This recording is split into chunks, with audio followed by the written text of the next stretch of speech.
you said this to me, I have a middle finger to show you as well. I'm not gonna let it get to me, because eventually you don't have a name and I do, because you're hiding behind your name and I'm not hiding behind mine. That's a great attitude. Yeah, as far as critics go, I have a lot of respect, because I believe that none of them come with an agenda. They're not here because they don't like you, or they don't know anything about you.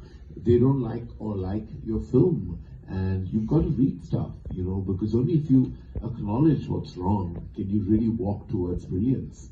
Most of us in the creative arts or as artists tend to live in bubbles of our own. Yeah.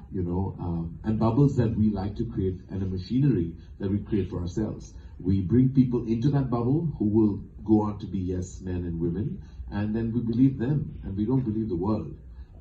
The important thing is to read that review and know that while people may love your film, but they have things to say, learn from that. So I read it, barring the fact that there are many that is not constructive, and that criticism is coming from an inorganic space, and you can sense that. But to many prolific critics, I've always taken their word very seriously and always learned from it. Okay. You are the son of a film producer. How much did that impact your path as a filmmaker yourself? Well, I grew up in the lap of Hindi cinema. That was the language my father produced films in.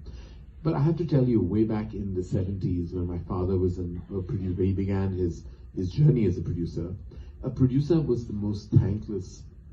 It was the most thankless job. It's not the job of the studio head today, what it was. It was like appeasing the movie star was like number one on a producer's agenda. And like my father, I saw him like literally struggle between like managing a director and managing a producer, and invariably managing delusion and ego. The thing with delusion is that there is no vaccination for delusion. It's a disease that keeps growing, and it's a pandemic that has no stop. You can't.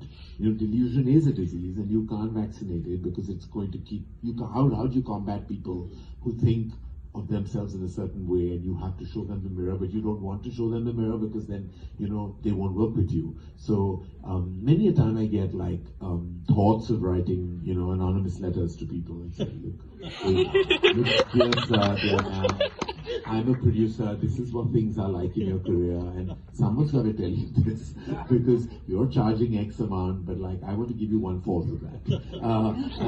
But like you have to manage it. So as a producer, my father managed delusion and ego, and I see that 25 years later I'm doing the same. And then many a time I look at myself, I said, am I deluded as well about some things? And I could be, that no one's telling me about. And ego is such an unproductive emotion, to have. Self-respect you hold on to, ego you let go of, is what my belief has always been. Fantastic. And everyone seems to agree, really. You have launched so many careers.